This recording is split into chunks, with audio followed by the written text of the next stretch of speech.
Hi hello focus. सो ये video के अंदर हम जो है एक कंपनी के बारे में डिस्कशन करेंगे। कंपनी का नाम है ईपैक ड्यूरेबल्स। अगर हम ईपैक ड्यूरेबल्स की बात करें तो ईपैक के जो है अभी Q3 FY25 के नंबर्स आए।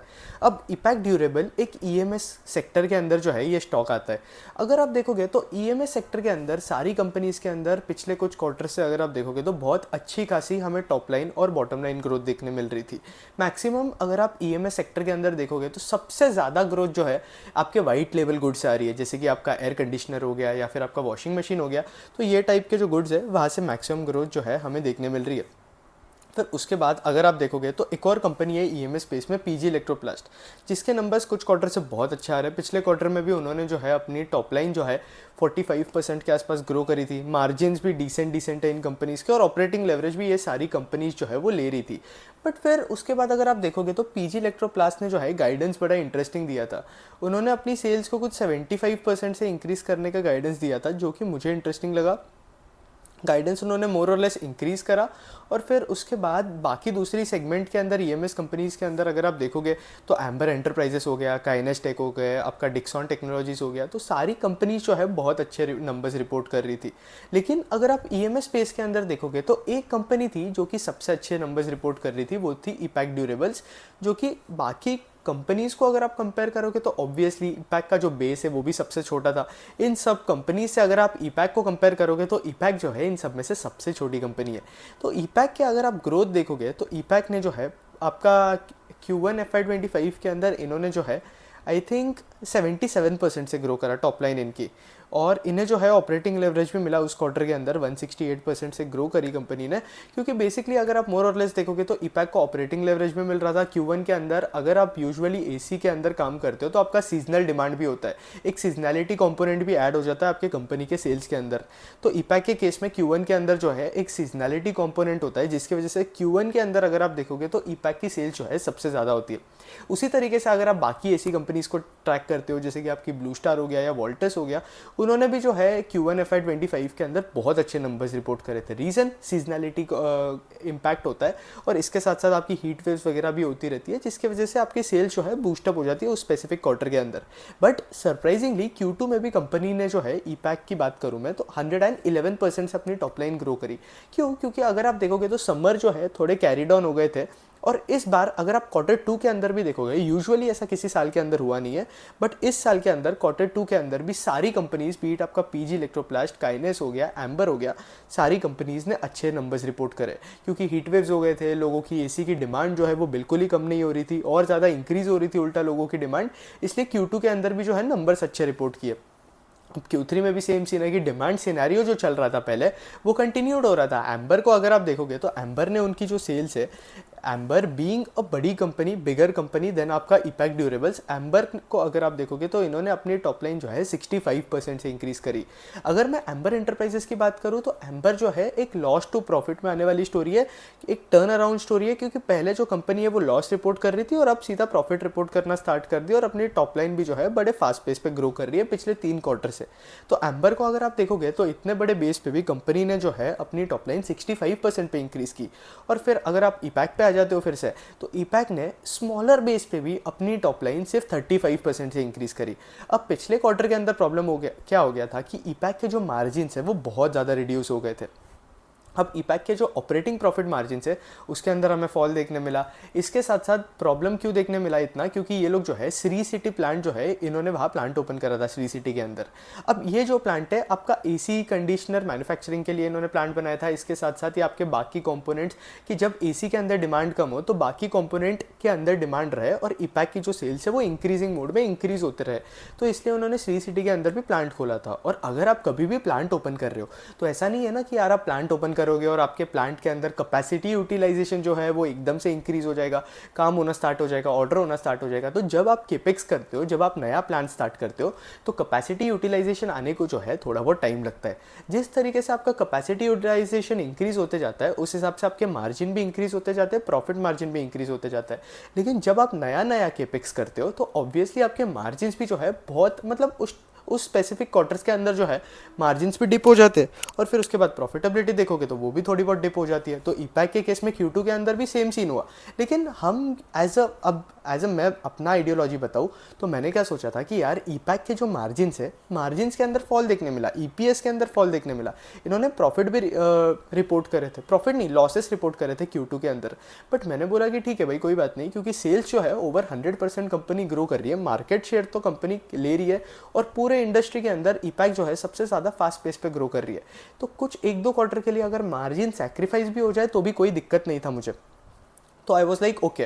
और इसके साथ साथ अगर आप देखोगे तो ईपैक के जो मैक्सिमम सेल्स है वो आपके एसी वाले डिवीजन से आते हैं। रूम एयर कंडीशनर का अगर आप डिवीजन देखोगे तो जो मार्जिन्स होते हैं आपके रूम एयर कंडीशनर वाले सेगमेंट में वो सबसे ज़्यादा कम होते हैं। आई थिंक इसमें ग्रॉस मार्जिन से कुछ 14 to 15% के आसपास होते हैं। तो इसलिए ईपैक को जो है आपके Q2 के अंदर लॉसेस रिपोर्ट करने पड़े। अब ये जो है मैं आपको पूरा स्टोरी ब्रीफ कर रहा हूँ ताकि Q3 के नंबर्स के बारे में हम डिस्कस करें तो आपको जो है पूरा आइडिया ऑलरेडी कंपनी के बारे में रहे। तो मार्जिन्स के अंदर फॉल देखने मिला, बट ठीक है टॉप लाइन अच्छी ग्रो कर रही थी।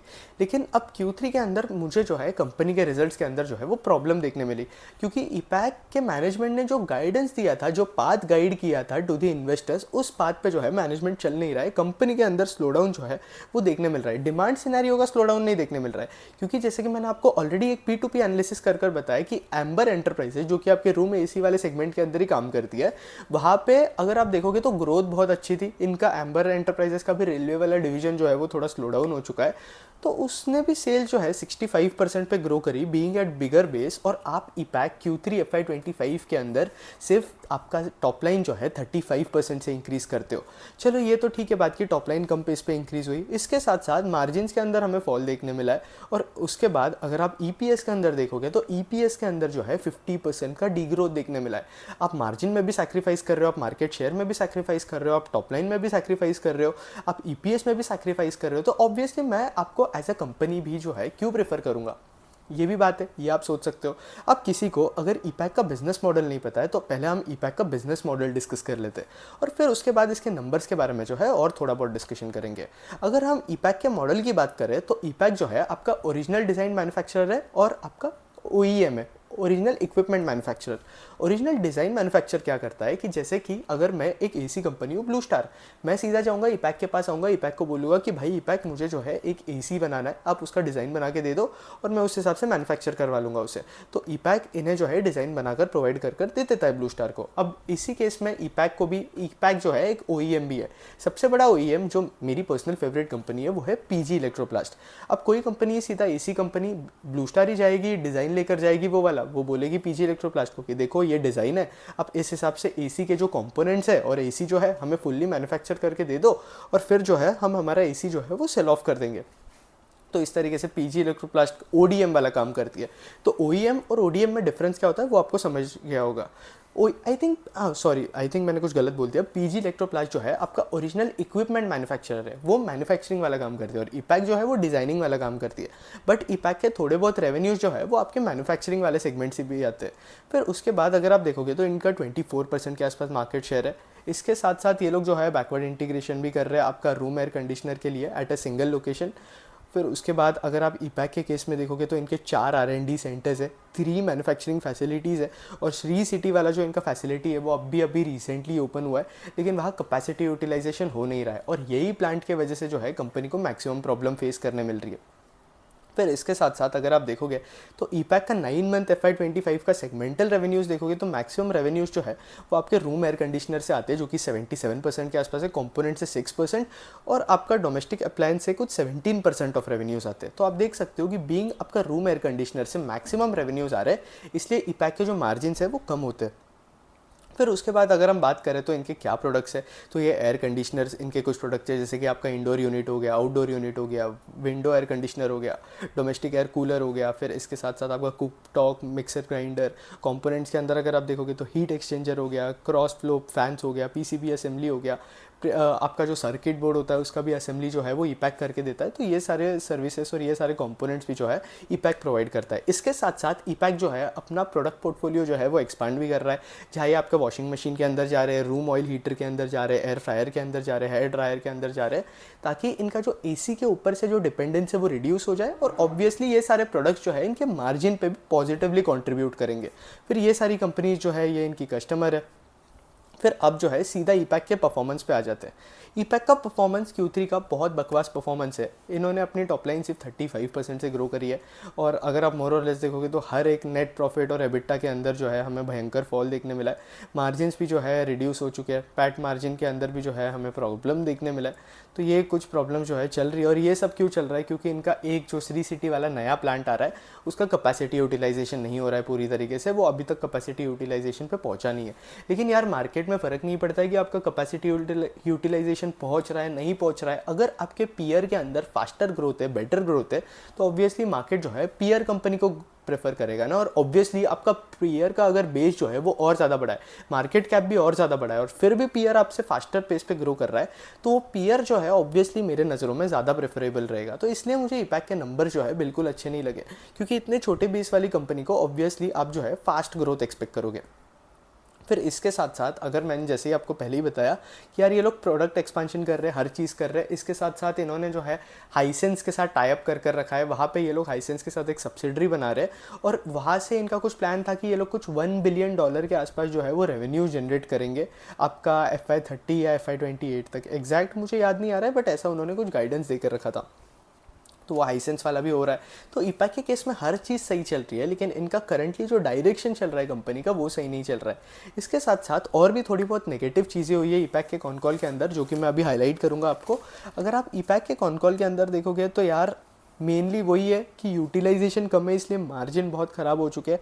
हाइसेंस के साथ Q3 FY26 के अंदर इनका स्टार्ट होगा, और इनका जो रूम एयर कंडीशनर के ऊपर डिपेंडेंसी है वो कंपनी को धीरे धीरे रिड्यूस करना है, क्योंकि ऑब्वियसली मार्जिन अफेक्ट होता है और आपकी ग्रोथ भी अफेक्ट होती है, क्योंकि किसी क्वार्टर में अगर रूम एयर कंडीशनर से ग्रोथ कम आ गई तो कंपनी के रेवेन्यूज़ जो है अच्छे खासे अफेक्ट हो सकते हैं।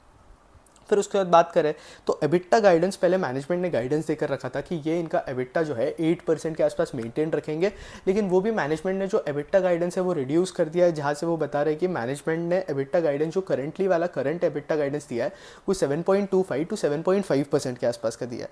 इसके साथ साथ आपका AC room air conditioner segment के अंदर डिमांड देखोगे तो डिमांड बहुत ज़्यादा पॉजिटिव है। अगर आप ब्लू स्टार की कॉन कॉल जाकर पढ़ोगे, या फिर अगर आप वोल्टास को भी जाकर देखोगे, तो डिमांड सिनेरियो जो है कोई प्रॉब्लम देखने नहीं मिला डिमांड सिनेरियो के अंदर। और ब्लू स्टार के नंबर्स अगर आप देखोगे तो ब्लू स्टार भी जो है बड़े फास्ट पेस पे ग्रो कर रहा है, नॉर्थ ऑफ 23-24%, तो ब्लू स्टार जो है आराम से ग्रो कर रहा है।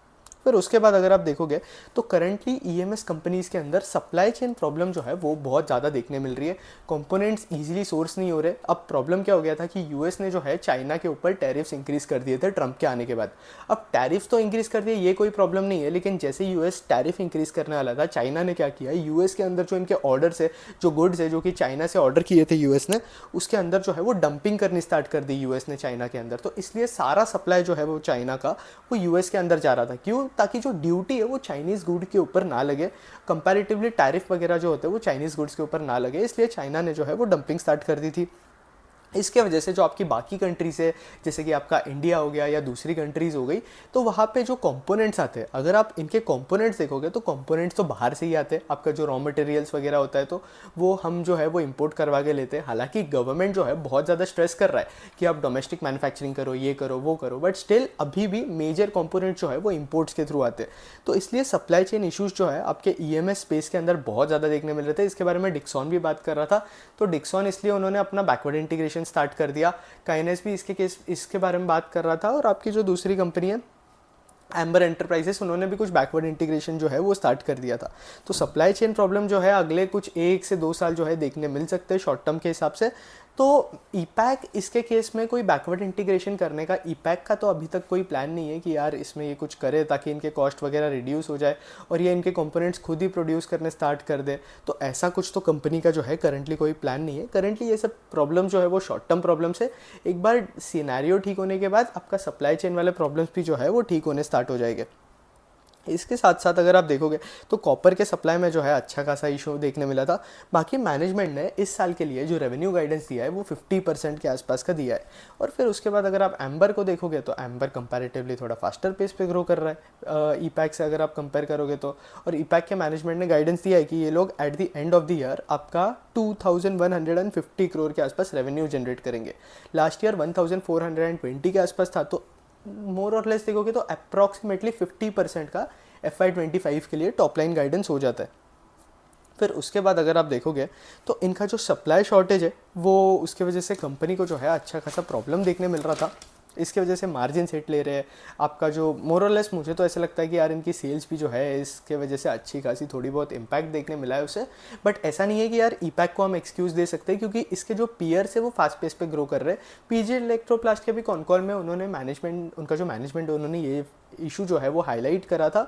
बट स्टिल उनकी जो सेल्स का पेस है उसके अंदर हमें फॉल देखने नहीं मिला। बाकी ईपैक ने एक और सब्सिडरी बनाई थी आपके मोटर सेल करने के लिए, जहाँ ये लोग रूम एयर कंडीशनर के लिए जो मोटर्स वगैरह होते हैं वो भी बना रहे थे। तो उस सब्सिडरी का नाम इन्होंने इपावो रखा था। अब ये जो है आपका FY26 के Q1 के अंदर स्टार्ट होगी और इसका जो रेवेन्यू टारगेट रखा है इन्होंने वो है 150 करोड़ के आसपास। बाकी इनका कुछ प्लान है कि इनका जो ये AC बिजनेस है, रूम एयर कंडीशनर वाला बिजनेस, वहाँ पर ये लोग कुछ अगले 2 साल के अंदर 200 करोड़ के आसपास का केपेक्स करेंगे। अब ईपैक के केस में प्रॉब्लम क्या हुआ मैं आपको जल्दी से बता देता हूँ। ईपैक के मैनेजमेंट ने अगर आप क्लियर कट देखोगे तो यहाँ लिखा हुआ है कि मैनेजमेंट ने आपका 40 to 50% का रेवेन्यू गाइडेंस दिया था अगले 2 से 3 साल के लिए। FY25 के लिए नहीं, अगले 2 से 3 साल के लिए दिया था।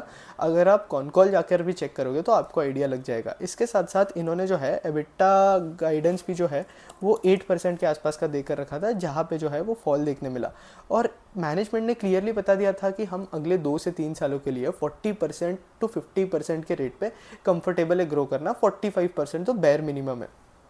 तो ये मैनेजमेंट ने बताया था। लेकिन अब मैनेजमेंट जो है वो डिक्लाइन कर रहा है इस गाइडेंस को देकर। तो ये एक प्रॉब्लम लगा मुझे कॉर्पोरेट गवर्नेंस के साइड से कि भाई आप गाइडेंस देकर अब ऐसा नहीं बोल सकते हो कि यार मुझे तो याद ही नहीं आ रहा कि मैंने गाइडेंस दिया था। तो ये एक इशू लगा। इसके साथ साथ इनका जो AC का डिपेंडेंस है कंपनी वो धीरे धीरे रिड्यूस करते जा रहा है। और इनके जो बाकी कंपोनेंट्स है उनके केस में अगर आप देखोगे तो वहाँ पे ग्रोथ जो है आपका AC सेगमेंट से कंपैरेटिवली फास्टर पेस पे ग्रो होगी, क्योंकि बेस छोटा होगा। और अगर आपका बेस छोटा होता है तो आपको जल्दी फास्ट पेस पे ग्रो करना जो है सिंपल हो जाता है। तो इसलिए अगर आप मोर और लेस देखोगे तो धीरे धीरे आगे जाकर हो सकता है कि इनका AC के ऊपर डिपेंडेंस कम हो जाए और बाकी जो कंपोनेंट्स है, आपका वॉशिंग मशीन हो गया या दूसरे कंपोनेंट्स है, वहाँ से ज़्यादा ग्रोथ है। फिर इसके बाद अभी करंटली कंपनी का जो ROCE है, ROCE करंटली 8.32% के आसपास का है। और मैनेजमेंट ने गाइडेंस दिया है कि ये इनका रिटर्न ऑन कैपिटल एम्प्लॉयड जो है अगले 2 से 3 सालों के अंदर जो है कम से कम 15 to 16% के आसपास लेकर जाए। मतलब लगभग डबल करने के आसपास का गाइडेंस दे रहा है, जो कि अच्छी बात है। क्योंकि कोई भी कंपनी का ROE अगर अपवर्ड डायरेक्शन के अंदर जा रहा होता है तो वो हमें दिखाता है कि कंपनी के अंदर जो है हर चीज़ ठीक चल रही है।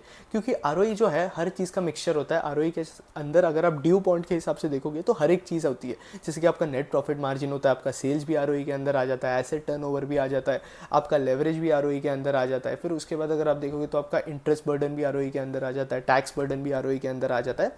तो इसलिए जैसे आपका ROE इंक्रीज होता रहता है, ये आपके बिजनेस का आइडिया लगाने का ROE जो होता है वो सबसे बेस्ट तरीका होता है कि ROE इंप्रूव हो रहा है, मतलब बिजनेस के अंदर जो है हर एक चीज़ ठीक चल रही है। तो ये एक अच्छी बात करी मैनेजमेंट ने। फिर इसके साथ साथ जो करंटली कैपेसिटी यूटिलाइजेशन चल रहा है आपके रूम एयर कंडीशनर के अंदर वो 50 to 55% के आसपास का चल रहा है। मैनेजमेंट ने गाइडेंस दिया है कि ये जो है अगले 2 से 3 सालों के अंदर 65% के आसपास चल जाएगा, इंक्लूडिंग द न्यू केपेक्स जो कि वो कर रहे हैं। फिर इसके साथ साथ ईपैक जो भी डेट यूज़ कर रहा है, ईपैक के केस में अगर आप देखोगे तो डेट थोड़ा ज़्यादा है। अब ये डेट क्यों यूज़ कर रहे हैं पता है क्या? क्योंकि बेसिकली सीन ये है कि इन्हें अपने वर्किंग कैपिटल के लिए डेट लगता है। और कई बार क्या होता है कि रिसीवेबल्स के थ्रू इन्हें जल्दी पैसे नहीं आते, कई बार टाइम भी लग जाता है पेमेंट आने के लिए। तो ऑब्वियसली बिजनेस को जो है उनका वर्किंग कैपिटल तो लगेगा ही, इसलिए वो कई बार अपने जो रिसीवेबल्स है वो डिस्काउंट करा के भी ले लेते हैं। तो वो भी कभी कभी डेट के इसमें दिखाया जाता है। तो मोर और लेस अगर आप देखोगे तो ये रीजंस की वजह से ही डेट ले रही है कंपनी। बाकी एक्सपांशन और केपेक्स के हिसाब से तो कंपनी अभी भी कोई भी डेट जो है वो रेज नहीं करने वाली है। बाकी वॉशिंग मशीन सेगमेंट के अंदर अच्छी खासी मार्केट अपॉर्चुनिटी है। अगर आप वॉशिंग मशीन सेगमेंट को देखोगे तो टोटल $14 मिलियन के आसपास का मार्केट है वो, और वहाँ पे आपका 45% जो है वो सेमी ऑटोमेटिक होता है और आपका जो बचा हुआ 55% है वो फुल्ली ऑटोमेटिक होता है। अब फुल्ली ऑटोमेटिक के अंदर भी दो टाइप्स होते हैं, एक होता है आपका टॉप लोड और दूसरा होता है आपका फ्रंट लोड। फ्रंट लोड अगर आप देखोगे तो इंपोर्ट ही किया जाता है, और अगर आप टॉप लोड के सेगमेंट के अंदर देखोगे तो टॉप लोड जो है ये लोग मैन्युफैक्चर करेंगे। अब देखते हैं कि इनको वॉशिंग मशीन सेगमेंट से भी जो है कितनी ज़्यादा ग्रोथ आती है, और जैसे जैसे आपके नए नए कंपोनेंट जो है आपके इपैक्ट ड्यूरेबल्स के अंदर ऐड होते जाएंगे, उस हिसाब से अगर आप देखोगे तो इनके मार्जिन्स भी जो है वो इंप्रूव होने स्टार्ट हो जाएंगे, प्रॉफिटेबिलिटी वगैरह जो है वो किक इन होनी स्टार्ट हो जाएगी। तो ये सारी बातें जो है ये इपैक्ट के कॉन कॉल की हो गई। अब बात करते हैं मेरी ओपिनियन की। अब ईपैक के ऊपर मैं अगर अपना ओपिनियन बोलूँ तो ईपैक के केस में सीन सिंपल है, आप गाइडेंस रिड्यूस नहीं कर सकते। आपने गाइडेंस दिया है, आप कभी भी अगर आपको कोई भी कंपनी का कंपैरिजन करना हो तो आप सीधा उस कंपनी का जो है P2P एनालिसिस करो।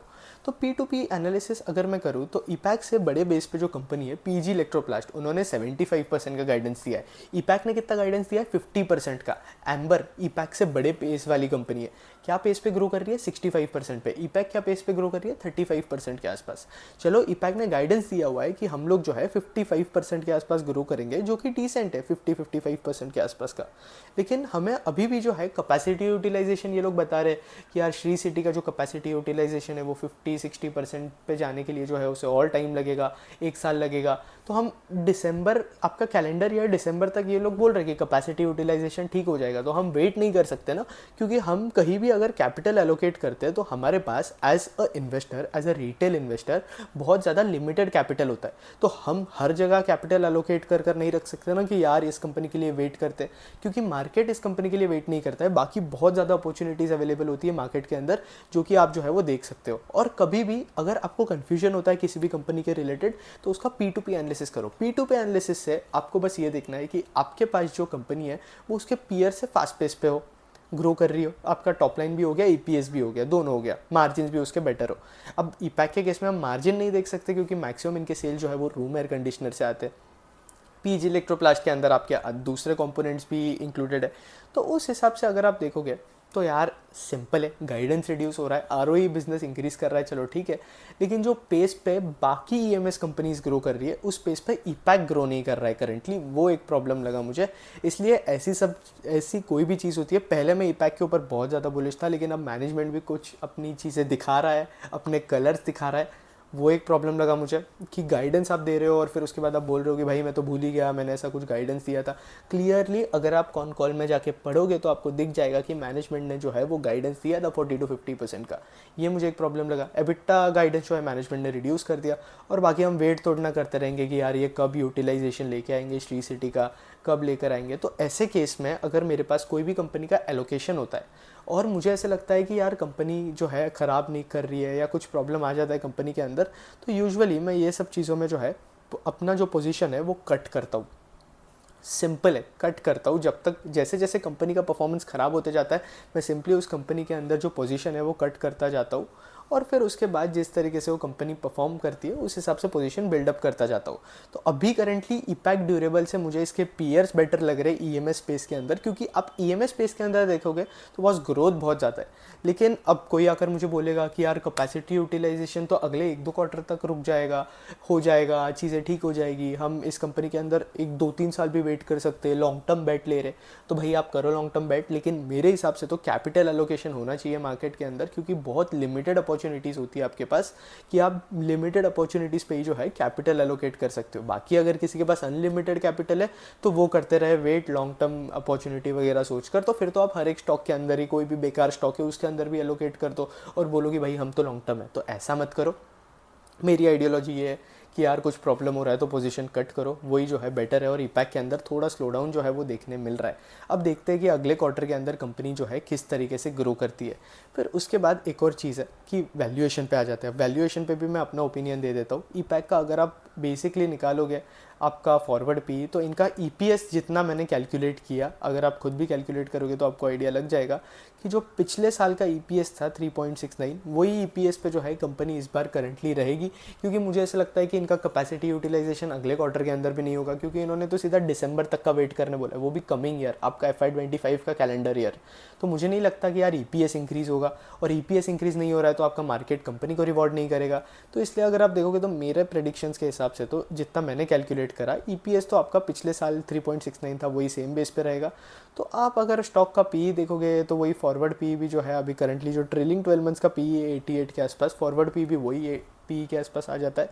और करंटली 88 का पी अगर आपको कोई कंपनी को देना है, कंपनी ग्रो कर रही है 50% पे, अब ऑब्वियसली थोड़ा हायर पी देकर ज़्यादा फास्टर पेस पे ग्रो करने वाली कंपनी को भी जो है वो प्रेफर कर सकते हो। मैं तो ऐसा ही करूँगा। बाकी मैं कोई बाय और सेलिंग एडवाइस तो दे नहीं रहा हूँ यहाँ बैठ कर कि यार आप ये बाय करो, ये सेल करो। एडवाइस देना मेरा काम नहीं है, मैं सिर्फ एजुकेशनल पर्पज़ के हिसाब से आपको बता रहा हूँ कि यार सोचते किस तरीके से। तो इपैक्ट ड्यूरेबल के बारे में वीडियो जो है बस हम इतना ही रखेंगे। होपफुली आपको मेरा जो है आउटलुक समझ आ गया होगा, पूरा कॉन कॉल वगैरह हर एक चीज़ हमने कंपनी के बारे में डिस्कस कर ली है। बाकी अगर आपको इपैक्ट ड्यूरेबल के बारे में और इन्फॉर्मेशन चाहिए तो मैंने इसका Q2 में भी वीडियो कवर कर रखा था और इसका बिजनेस मॉडल एनालिसिस भी कर रखा था, तो वो आप चैनल पर जाके चेकआउट कर सकते हो। होपफुली आपको वीडियो जो है वो अच्छा लगा होगा। That's it, thank you for watching.